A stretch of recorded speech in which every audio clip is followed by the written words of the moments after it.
Hello, I'm Cameron Williams. Welcome to A Current Affair. Now, when you put your car in for repairs, it never crosses your mind that the bill could end up being more than the car is worth. Reporter Chris Allen joins us live. And Chris, this is a car owner's nightmare. Sure is, Cam. All Malcolm Skelton wanted to do was replace the engine in his Land Cruiser, which is the same model as this one. He says he chose a mechanic he'd used before and they agreed on a price. But now that the work's done, Malcolm says he's been told it's going to cost him 3 times as much and he can't afford it. Worse still, because his car is now locked up at the repairer's workshop, Malcolm says he can no longer look after his wife, who is disabled. So we took Malcolm back to the workshop to see what they had to say. Well, this gentleman has an invalid wife and a very sick son. Are you telling me you don't care about them? Unfair does not cover what this is. Are you going to help Malcolm with his car? Yep. Out. Well, Thank you. Well, what kind of heartless businessman treats someone like that?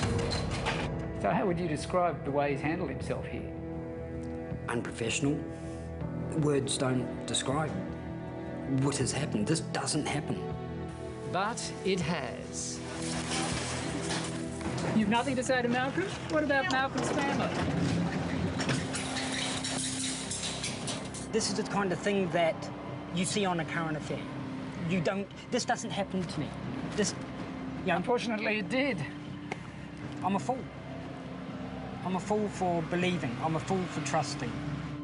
Malcolm Skelton says he should never have trusted mechanic Gryphon when he told him how much it would cost to replace the engine in Malcolm's car. So, Mal, what did he say it was going to cost originally? $8,000. $8,000, all done? Yep. And you accepted that? I accepted it, yeah. I accepted the price. As I said, he's done work for me before. I trusted him. Mal's in a sticky situation. Unfortunately, he didn't get a quote up front, which would say what work was to be done and what outcome he should expect. Joe Uchukalo is from Handle My Complaint, a consumer group which helps people sort out a mess like this one. Definitely you need to get a written quote which itemises everything that's going to be paid for and what outcome you expect at the end of the day. Well, did you give him a written quote in the beginning? No. Why not? Didn't ask for it. While Mal didn't ask, Mr. Gryphon certainly didn't offer a written quote. And before long, Mal knew he was in trouble. After about 2 or 3 weeks, he phones me up and he says, can you come in? We need to talk about the bill. And I'm like, what do you mean we need to talk about the bill? And he's gone, it's gone up. And I turned to him and go, well, on the phone, and go, what do you mean it's gone up? And he's gone, it's gone up quite a bit. You need to come in. Sure has. It's now doubled to $16,188. And I turn to him and I tell him that my budget's blown, I'm done, that we're going to have to work out a payment plan because there was no more money. But it gets worse. Going a few weeks later, get another one, which is over $23,000 now. What was your reaction when you got that? Numb. I mean, as I said, it was a complete shock. I thought he was joking.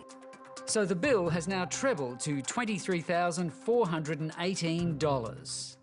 He says you told him it was going to be $8,000, now it's $23,500. How does that happen? No, that's not correct. It is correct, mate. I asked you how much. You said, I wouldn't be doing this if I didn't think I was being ripped off. What they should be doing is giving you a written quote, particularly for something as expensive as this, and then if they need to go over and above the agreed amount, they need to contact you and get your confirmation that the work can go ahead. But you would never have agreed to it if you'd known it was going to cost this much? At 16, I would have told them to hold off for a few months. At 20,000, I was out. 16, there was no money left. I was negative what I allowed. What makes this situation even more heartbreaking is that Mal's son Jared has a life-threatening heart condition and his wife Sarah is confined to a wheelchair with a terminal illness. And Sarah relies on Mal having wheels to help her. It's hard, it's difficult getting other people to help. Sure. Just made life a lot harder. Oh. Yeah. 8 weeks you've been without a car. Without a car, and this job was a 2-week job, his words, 2 week. You go to his website, job's done on quote, on time, all the time. That's on his front page of his website. So not only has it cost 3 times as much as he told you, it's taken 4 times as long. again, disappointing. Graham Gryphon, Chris Allen from A Current Affair. Just wondering if I could ask you some questions about the bill you've given Malcolm to replace his engine. No. Which is why we took Mal back to the repair shop. Well, this gentleman has an invalid wife and a very sick son. Are you telling me you don't care about them? And when you've said to Graham that, you know, the family's suffering, obviously, because you haven't been able to look after Sarah and do all these things you normally do, what does he say? I've said this to him many times. It's money. He will not release the car until I pay him in full.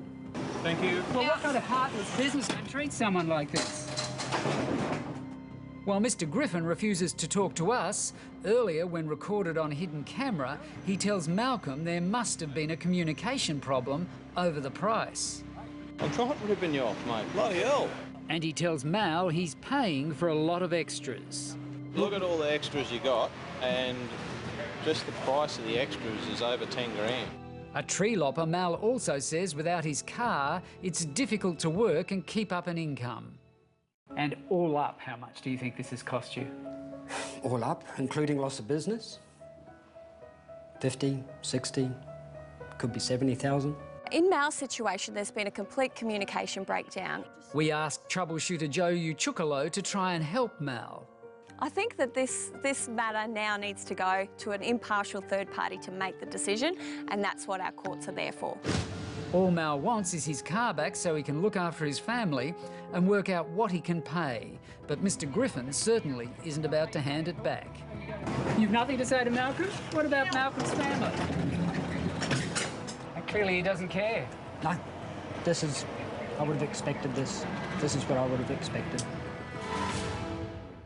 Perhaps someone out there watching can lend a card to Mr. Skelton, who has applied for an urgent hearing before a Queensland Complaints Tribunal. Meanwhile, Mr. Gryphon's lawyers say he has made no demands over what he claims he's owed.